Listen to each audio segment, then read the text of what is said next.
શ્રી ગણેશાય નમઃ. જય શ્રી કૃષ્ણ. આજે આપણે એકાદશી શ્રીમદ ભગવદ્ ગીતાનો ચોથો અધ્યાય કહીશું. જો વિડીયો પસંદ આવે તો ચેનલને સબસ્ક્રાઇબ કરવાનું ભૂલતા નહીં, જેથી આગળના વિડીયો તમને મળી રહે. ચતુર્થ અધ્યાય. શ્રી ભગવાન બોલ્યા, અવિનાશી યોગ મેં સૂર્યનો કહ્યો હતો. સૂર્ય પોતાના પુત્ર વેવસ્વત મનુને કહ્યો, અને મનુએ પોતાના પુત્ર રાજા ઈક્ષ્વાકુને કહ્યો, હે પરંતપ, આમ પરંપરાથી પ્રાપ્ત આ યોગને રાજશ્રીઓએ જાણ્યો, પણ ત્યારબાદ તે યોગ ઘણા સમયથી આ પૃથ્વીલોકમાં લગભગ લુપ્ત થઈ ગયો છે. તું મારો ભક્ત અને પ્રિય સખા છે, માટે એ જ આ પુરાતન યોગ આજે મેં તને કહ્યો છે, કેમ કે આ ઘણું ઉત્તમ રહસ્ય છે, એટલે કે ગુપ્ત રાખવા યોગ્ય વિષય છે. અર્જુન બોલ્યા, આપણો જન્મ તો અર્વાચીન હાલનો છે, જ્યારે સૂર્યનો જન્મ તો ઘણા પહેલાનો છે, એટલે કે કલ્પના આરંભે થયેલો છે. તો હું એ વાતને કેમ સમજું કે તમે જ કલ્પના આરંભે સૂર્યને આ યોગ કહ્યો હતો? શ્રી ભગવાન બોલ્યા, હે પરતપ અર્જુન, મારા અને તારા ઘણા બધા જન્મો થઈ ચૂક્યા છે. એ બધાને તું નથી જાણતો, પણ હું જાણું છું. હું અજન્મા અને અવિનાશી સ્વરૂપ હોવા છતાં પણ, તેમજ બધાય પ્રાણીઓનો ઈશ્વર હોવા છતાં પોતાની પ્રકૃતિને આધીન કરીને પોતાની યોગ માયાથી પ્રગટ થાઉં છું. હે ભારત, જ્યારે જ્યારે ધર્મની હાનિ અને અધર્મની વૃદ્ધિ થાય છે, ત્યારે ત્યારે હું પોતાના રૂપને સર્જું છું, એટલે કે સાકાર રૂપે લોકો સમક્ષ પ્રગટ થાઉં છું. સાધુ પુરુષોના ઉદ્ધાર કરવા માટે, પાપ કર્મ કરનારાઓના વિનાશ કરવા માટે, ધર્મની સમ્યક રીતે સ્થાપના કરવા માટે હું યુગે યુગે પ્રગટ થાઉં છું. હે અર્જુન, મારા જન્મ અને કર્મ દિવ્ય અર્થાત નિર્મળ અને અલૌકિક છે. એમ જે માણસ તત્વથી સર્વશક્તિમાન સચ્ચિદાનંદ ઘન પરમાત્મા અજ અવિનાશી અને સર્વ જીવોની પરમ ગતિ અને પરમ આશ્ચર્ય છે, તેઓ કેવળ ધર્મને સ્થાપવા તેમજ સંસારનો ઉદ્ધાર કરવા માટે જ પોતાના યોગ માયાથી સગુણ રૂપ ધરીને પ્રગટ થાય છે. માટે પરમેશ્વર જેવું સુખદ પ્રેમી અને પતિત પાવન બીજું કોઈ નથી. એમ સમજીને જે માણસ પરમેશ્વરનું અનન્ય પ્રેમથી નિરંતર ચિંતન કરતો આસક્તિ વિના સંસારમાં વર્તે છે, એ જ એમને તત્વથી જાણે છે. તે દેહ છોડીને પુનઃ જન્મ નથી પામતો, પણ મને જ પામે છે. જેમના રાગ, ભય તથા ક્રોધ સંપૂર્ણપણે નાશ પામી ચૂક્યા હતા, તેમજ જેઓ મારામાં અનન્ય પ્રેમ ભાવે સ્થિત રહેતા હતા, એવા મારે આશ્ચર્ય રહેનારા ઘણાય ભક્તો આ પહેલા પણ ઉપર કહેલા જ્ઞાનરૂપી તપ વડે પવિત્ર થઈને મારા સ્વરૂપને પામી ચૂક્યા છે. હે પાર્થ, જે ભક્તો મને જેવા ભાવથી ભજે છે, હું પણ તેમને એવા જ ભાવથી ભજું છું, કેમ કે સૌ મનુષ્યો સર્વે રીતે મારા જ માર્ગને અનુસરે છે. આ મનુષ્ય લોકમાં કર્મોના ફળને ઈચ્છનારા માણસો દેવતાઓનું પૂજન કરતા રહે છે, કેમ કે એમને કર્મોથી ઉત્પન્ન થનારી સિદ્ધિ સત્વરે મળે છે. બ્રાહ્મણ, ક્ષત્રિય, વૈશ્ય અને શુદ્ધ આ 4 વર્ણોનો સમૂહ ગણ અને કર્મોના વિભાગ પ્રમાણે મારા દ્વારા સર્જાયેલો છે. આ પ્રમાણે એ સૃષ્ટિ રચના વગેરે કર્મોનો કરતા હોવા છતાં પણ મુજ અવિનાશી પરમેશ્વરને તું વાસ્તવમાં અર્કતા જાણ. કર્મોના ફળમાં મારી સ્પૃહા નથી, માટે મને કર્મો લિપ્ત નથી કરતા. આ પ્રમાણે જે મને તત્વથી જાણી લે છે, તે પણ કર્મોથી નથી બંધાતો. પૂર્વકાળના મુમુક્ષુઓએ પણ આ પ્રમાણે જાણીને જ કર્મો કર્યા છે, માટે તું પણ પૂર્વજો વડે સદાકાળથી આચરવામાં આવેલો કર્મોનો જ છે. કર્મ શું છે અને અકર્મ શું છે, એનો નિર્ણય કરવામાં બુદ્ધિશાળી પુરુષો પણ મોહિત થઈ જાય છે. માટે તે કર્મ તત્વ હું તને સમ્યક રીતે સમજાવીને કહું છું. જેને જાણીને તું અશુભથી એટલે કે કર્મ બંધનમાંથી મુક્ત થઈ જઈશ.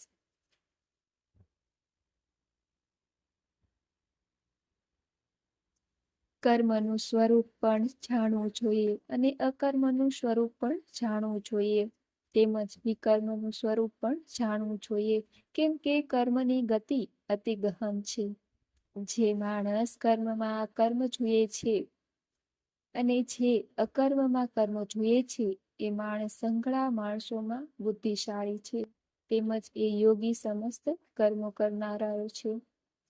જેના સર્વે શાસ્ત્ર સંમત કર્મો કામના કે સંકલ્પ વિના થાય છે, તથા જેના બધાય કર્મો જ્ઞાનરૂપી અગ્નિ વડે બળી જાય છે, એ મહાપુરુષને જ્ઞાનીજનોને પણ પંડિત કહે છે. જે માણસ સર્વ કર્મો પ્રત્યેની તેમજ એમના ફળ પ્રત્યેની આસક્તિને બધી રીતે ત્યાગીને સંસારના આશ્રયથી રહિત થઈ ગયો છે, તથા પરમાત્મામાં સદાય તૃપ્ત છે, તે કર્મોમાં યોગ્ય રીતે વર્તતો હોવા છતાં પણ વિસ્તારમાં કંઈ નથી કરતો.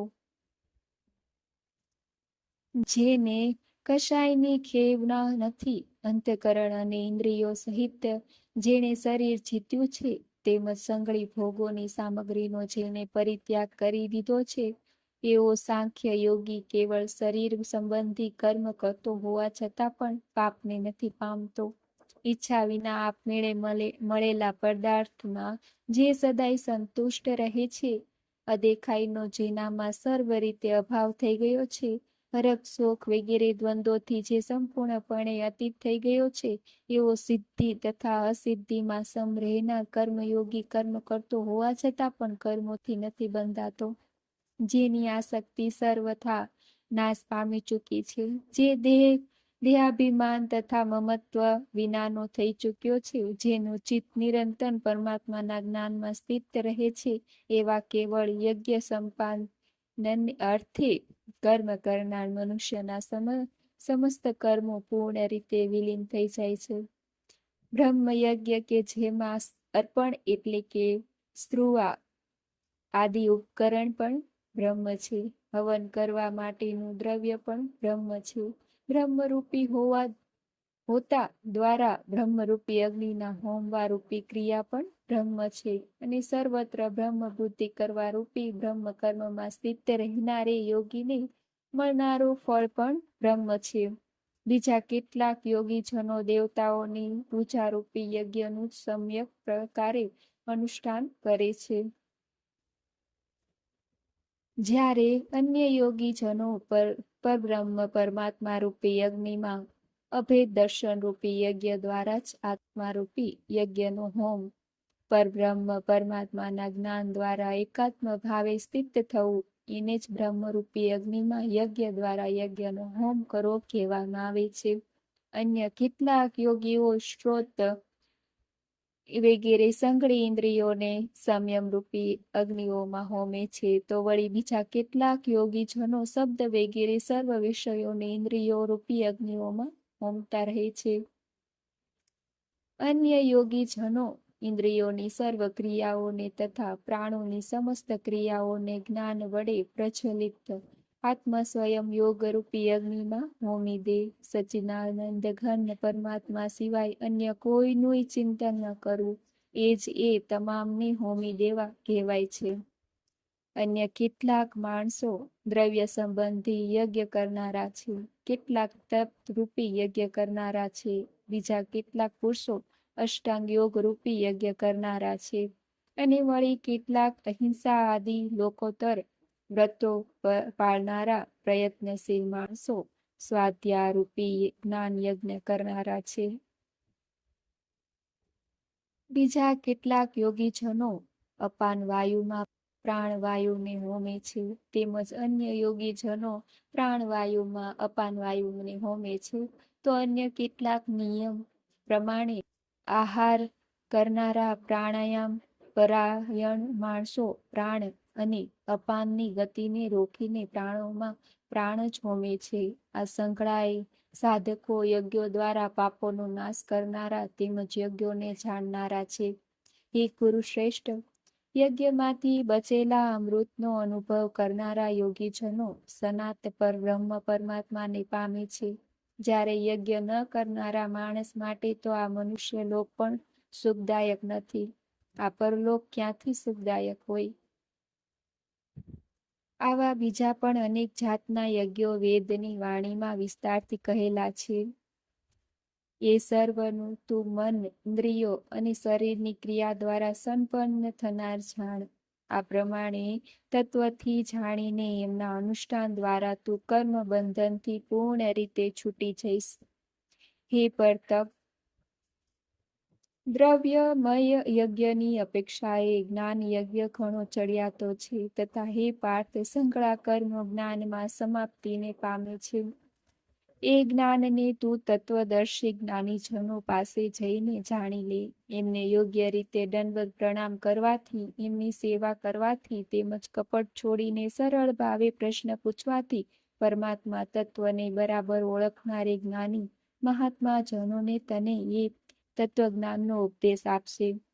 જેને જાણ્યા પછી ફરીથી તું આ રીતે મોહને નહીં પામે. તેમજ હે પાંડુપુત્ર, જે જ્ઞાનથી તું સમગ્ર ભૂતોને નિશેષ ભાવે પહેલા પોતાનામાં અને પછી મુજ સચ્ચિદાનંદ ઘન પરમાત્મામાં જોઈશ, જો તું બીજા સમસ્ત પાપીઓ કરતા પણ વધારે પાપ કરનાર હોય તો પણ તું જ્ઞાનરૂપી નાવડા દ્વારા નિસંદેહ આખા પાપ સાગરને સારી રીતે પાર કરી શકીશ. કેમ કે હે અર્જુન, જે રીતે બળબળતો અગ્નિ ઘણા બધા ઈંધણોને ભસ્મીભૂત કરી નાખે છે, તે જ રીતે જ્ઞાનરૂપી અગ્નિ સમગ્ર કર્મોને ભસ્મીભૂત કરી નાખે છે. માટે આ સંસારમાં જ્ઞાનના જેવું પવિત્ર કરનારું નિસંદેહ બીજું કશું નથી. હે જ્ઞાનને ઘણા સમય સુધી કર્મ યોગના આચરણ દ્વારા શુદ્ધાંતકરણ થયેલો માણસ આપમેળે જ આત્મામાં પામે છે. જીતેન્દ્રિય, સાધન પરાયણ અને શ્રદ્ધાવાન માણસ જ્ઞાનને પામે છે, અને જ્ઞાનને પામીને એ વિના વિલંબે તત્કાળ જ ભગવત પ્રાપ્તિરૂપી પરમ શાંતિને પ્રાપ્ત થઈ જાય છે. પણ વિવેકહીન, અશ્રદ્ધાળુ તેમજ સંશયગ્રસ્ત માસ પરમાત્માથી નિશ્ચિતપણે ભસ્મ થઈ જાય છે. આવા સંચયગ્રસ્ત મનુષ્ય માટે ન આ લોક છે, ન તો પરલોક, કે ન તો સુખ. હે ધનંજય, જેણે કર્મયોગના આચરણ દ્વારા સમગ્ર કર્મો પરમાત્મામાં અર્પી દીધા છે, તથા જેણે વિવેક વડે સંકળ સંશયોને નાશ કરી દીધો છે, એવા વશ કરેલ અંતઃકરણના પુરુષને કર્મો નથી બંધાતા. માટે હે ભરતવંશી, તું હૃદયમાં એટલા આ અજ્ઞાન જનીને પોતાના સંચયને વિવેકા જ્ઞાનરૂપી તલવાર વડે છેદીને સમત્વરૂપ કર્મયોગમાં સ્થિત થઈ જા અને યુદ્ધ માટે ઊભો થઈ જા. શ્રી કૃષ્ણ અર્જુન સંવાદે જ્ઞાન કર્મ સંન્યાસ યોગો નામ ચતુર્થો અધ્યાય. જ્ઞાન કર્મ સંન્યાસ યોગ નામનો ચોથો અધ્યાય સમાપ્ત.